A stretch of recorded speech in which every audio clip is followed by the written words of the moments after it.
May 17th, 2 Samuel 5:1 through 2 Samuel 6:23. Then all the tribes of Israel came to David at Hebron and spoke, saying, Indeed, we are your bone and your flesh. Also, in time past, when Saul was king over us, you were the one who led Israel out and brought them in. And the Lord said to you, You shall shepherd my people Israel, and be ruler over Israel. Therefore, all the elders of Israel came to the king at Hebron, and King David made a covenant with them at Hebron before the Lord. And they anointed David king when he began to reign, and he reigned 40 years. In Hebron he reigned over Judah 7 years and 6 months. And in Jerusalem he reigned 33 years over all Israel and Judah. And the king and his men went to Jerusalem against the Jebusites, the inhabitants of the land, who spoke to David, saying, You shall not come in here, but the blind and the lame will repel you, thinking, David cannot come in here. Nevertheless, David took the stronghold of Zion, that is, the city of David. Now David said on that day, Whoever climbs up by way of the water shaft and defeats the Jebusites, the lame, the blind, who are hated by David's soul, he shall be chief and captain. Therefore they say, The blind and the lame shall not come into the house. Then David dwelt in the stronghold, and called it the city of David. And David built all around, from the Millo and inward. So David went on and became great, and the Lord God of hosts was with him. Then Hiram, king of Tyre, sent messengers to David, and cedar trees, and carpenters and masons. And they built David a house. So David knew that the Lord had established him as king over Israel, and that he had exalted his kingdom for the sake of his people Israel. And David took more concubines and wives from Jerusalem, after he had come from Hebron. Also more sons and daughters were born to David. Now these are the names of those who were born to him in Jerusalem: Shammua, Shobab, Nathan, Solomon, Ibhar, Elishua, Nepheg, Japhia, Elishama, Eliada, and Eliphalet. Now when the Philistines heard that they had anointed David king over Israel, all the Philistines went up to search for David. And David heard of it and went down to the stronghold. The Philistines also went and deployed themselves in the valley of Rephaim. So David inquired of the Lord, saying, Shall I go up against the Philistines? Will you deliver them into my hand? And the Lord said to David, Go up, for I will doubtless deliver the Philistines into your hand. So David went to Baal Perazim, and David defeated them there, and he said, The Lord has broken through my enemies before me, like a breakthrough of water. Therefore he called the name of that place Baal Perazim, and they left their images there, and David and his men carried them away. Then the Philistines went up once again and deployed themselves in the valley of Rephaim. Therefore David inquired of the Lord, and he said, You shall not go up. Circle around behind them, and come upon them in front of the mulberry trees. And it shall be, when you hear the sound of marching in the tops of the mulberry trees, then you shall advance quickly. For then the Lord will go out before you to strike the camp of the Philistines. And David did so, as the Lord commanded him. And he drove back the Philistines from Geba as far as Gezer. Again David gathered all the choice men of Israel, 30,000, and David arose and went with all the people who were with him from Baalad Judah to bring up from there the ark of God, whose name is called by the name the Lord of hosts, who dwells between the cherubim. So they set the ark of God on a new cart, and brought it out of the house of Abinadab, which was on the hill. And Uzziah and Ahio, the sons of Abinadab, drove the new cart. And they brought it out of the house of Abinadab, which was on the hill, accompanying the ark of God. And Ahio went before the ark. Then David and all the house of Israel played music before the Lord on all kinds of instruments of fir wood, on harps, on stringed instruments, on tambourines, on sistrums, and on cymbals. And when they came to Nachon's threshing floor, Uzzah put out his hand to the ark of God and took hold of it, for the oxen stumbled. Then the anger of the Lord was aroused against Uzzah, and God struck him there for his error, and he died there by the ark of God. And David became angry because of the Lord's outbreak against Uzzah, and he called the name of the place Perez Uzzah to this day. David was afraid of the Lord that day, and he said, "How can the ark of the Lord come to me?" So David would not move the ark of the Lord with him into the city of David, but David took it aside into the house of Obed-Edom, the Gittite. The ark of the Lord remained in the house of Obed-Edom the Gittite 3 months, and the Lord blessed Obed-Edom and all his household.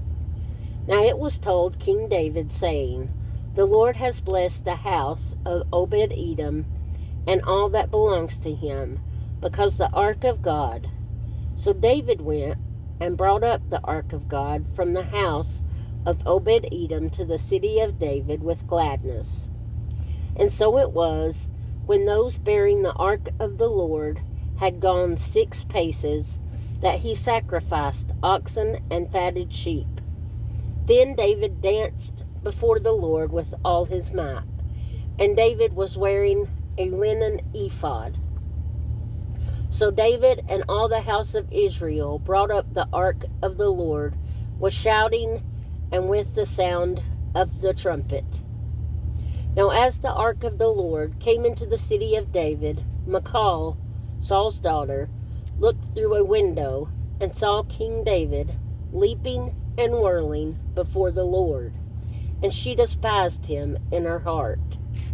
So they brought the ark of the Lord and set it in its place in the midst of the tabernacle that David had erected for it. Then David offered burnt offerings and peace offerings before the Lord. And when David had finished offering burnt offerings and peace offerings, he blessed the people in the name of the Lord of hosts. Then he distributed among all the people, among the whole multitude of Israel, both the women and the men, to every one a loaf of bread, a piece of meat, and a cake of raisins. So all the people departed, every one to his house. Then David returned to bless his household, and Michal, the daughter of Saul, came out to meet David and said, "How glorious was the king of Israel today, uncovering himself today in the eyes of the maids of his servants, as one of the base fellows shamelessly uncovers himself." So David said to Michal, "It was before the Lord who chose me instead of your father and all his house, to appoint me ruler over the people of the Lord, over Israel. Therefore I will play music before the Lord, and I will be even more undignified than this, and will be humble in my own sight. But as for the maidservants of whom you have spoken, by them I will be held in honor. Therefore Michal, the daughter of Saul, had no children to the day of her death. Psalm 63, 1 through 11. O God, you are my God. Early will I seek you. My soul thirsts for you. My flesh longs for you, in a dry and thirsty land where there is no water. So I have looked for you in the sanctuary, to see your power and your glory, because your loving kindness is better than life. My lips shall praise you. Thus I will bless you while I live. I will lift up my hands in your name. My soul shall be satisfied as with marrow and fatness, and my mouth shall praise you with joyful lips. When I remember you on my bed, I meditate on you in the night watches. Because you have been my help, therefore in the shadow of your wings I will rejoice. My soul follows close behind you. Your right hand upholds me. But those who seek my life to destroy it shall go into the lower parts of the earth. They shall fall by the sword. They shall be a portion for jackals. But the king shall rejoice in God. Everyone who swears by him shall glory. But the mouth of those who speak lies shall be stopped. Proverbs 16 through 17. How much better to get wisdom than gold, and to get understanding is to be chosen rather than silver. The highway of the upright is to depart from evil. He who keeps his way preserves his soul. John 5, 1 through 23. After this, there was a feast of the Jews, and Jesus went up to Jerusalem. Now there is in Jerusalem, by the sheep gate, a pool, which is called in Hebrew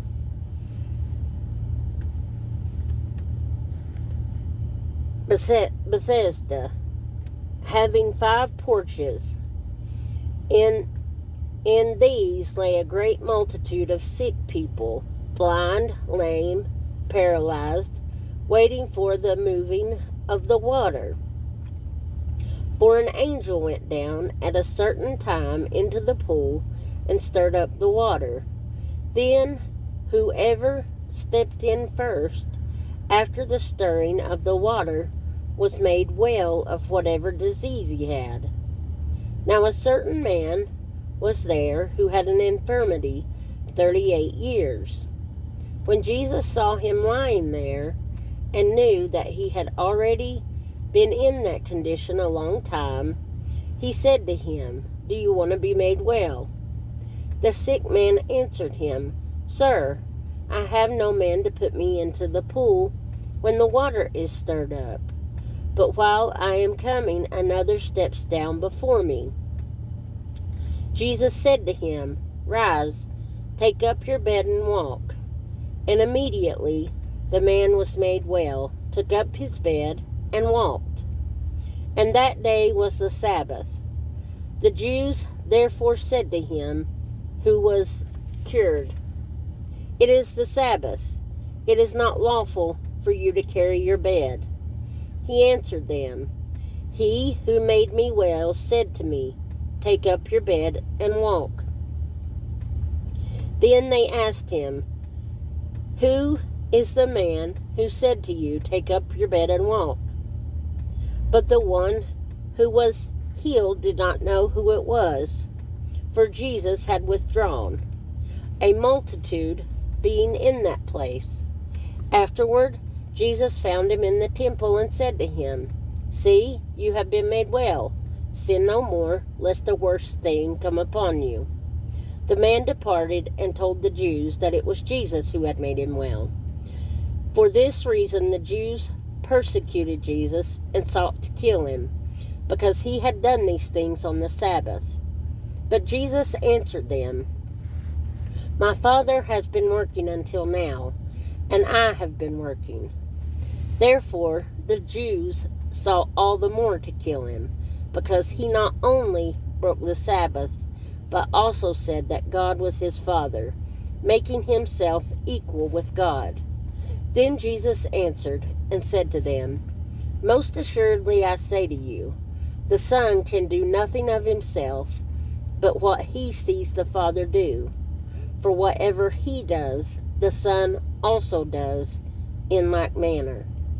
For the Father loves the Son, and shows him all things that he himself does, and he will show him greater works than these, that you may marvel. For as the Father raises the dead and gives life to them, even so the Son gives life to whom he will. For the Father judges no one, but has committed all judgment to the Son, that all should honor the Son just as they honor the Father. He who does not honor the Son does not honor the Father who sent him.